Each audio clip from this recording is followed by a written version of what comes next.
Should you ditch your boss and start a business? If you already know how to produce a product or service people pay for, why not build a business around it?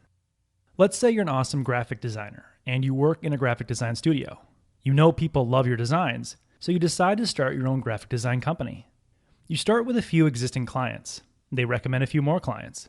Soon you're busy and you don't have a boss anymore. Life's great. You feel like a kid on the first day of summer after a long school year.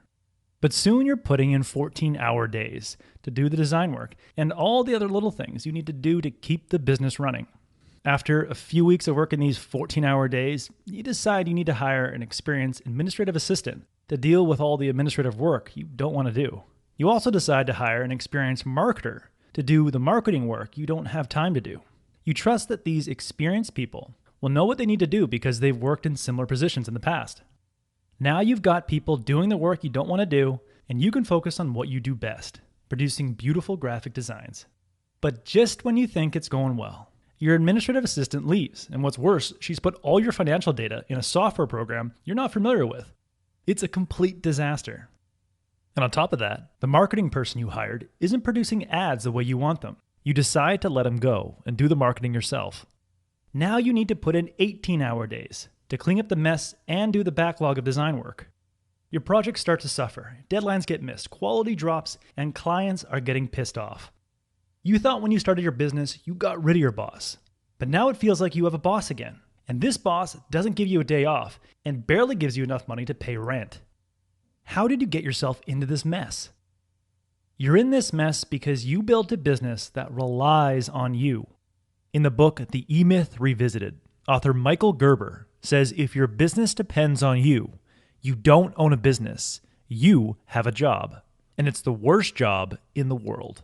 The top priority for a business owner is to create a business that produces a great product or service without them. In other words, an entrepreneur doesn't produce a product or service.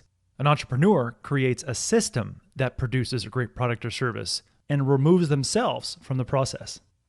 If you own a bakery, you don't want to bake the best cakes in town. You want to build a system and hire people to bake the best cakes in town. Your goal is to build a cake baking system that allows ordinary people to produce extraordinary results. So how do you build a business of systems and hire people to operate those systems without you? It all starts the moment you decide to start a business.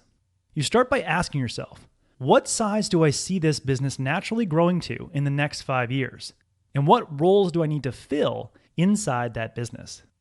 For each position on that org chart, you identify the result that position is responsible for and the standards to which they must deliver it. Then you and your business partners decide which of your names will go into those positions. Your name might be in 4 different positions at this point, but that's normal. Your goal is to start from the lowest level position and build systems to replace yourself in each position. If the lowest level of your company is widget maker and you put yourself in the widget maker position, you need to develop a reliable and repeatable system that anyone who fills a position can execute and successfully produce a result to the standards you've set. Only after you've built a reliable, repeatable system do you move yourself into a higher position, like the widget maker manager, and create a reliable system for that position. You replace yourself with a system by documenting everything you do to achieve the result that you want to the standards you've set. You document your process in an operations manual. An operations manual contains checklists, templates, and scripts. You test your system by following your operations manual exactly as you've written it. Once you've verified that your system produces the results that position's responsible for to the standards you've set, it's time to hire someone to execute your system. To hire someone to execute your system, put the following ad on Craigslist or LinkedIn. Looking for people who believe in our company's vision, who have an open mind and wants to learn new skills. No experience necessary. You see, if you hire someone with experience, they won't fully buy into your system because they will have already developed the habits of someone else's system. And if your business success relies on hiring experienced people who have their own way of doing things, then the business not only relies on you, it also relies on each of them. If they show up, you succeed. If they don't, you're doomed. It's better to have the success of your company rely on the quality of the systems that you've built for the company. When a company with high-quality systems loses a person, they can quickly be replaced by a wide variety of people who are eager to learn. When taking a systems approach to your business, think of yourself like a writer-director for a Broadway musical. You start by writing the script and the lines for each of the actors. Then you pick out the costumes and design the sets. Then you hire enthusiastic actors who haven't played the roles before. You hand them the script, aka the operations manual, and you ask them to memorize their lines. These actors won't feel like they're part of a bureaucratic system, because the actors know that by mastering their role, they'll be able to put on a performance with the other actors that will wow the audience. And once the actors master their roles, you foster an entrepreneurial spirit in your people. You encourage them to improve upon their roles. Eventually, they come up with better lines. They help improve the set. Once everyone is in the roles that you designed and executing the script you wrote, you can go off to Paris or start writing your next musical, because the musical you just wrote is being performed night after night without you having to be in the theater. That musical is making you money, and it continues to get rave reviews from its audiences.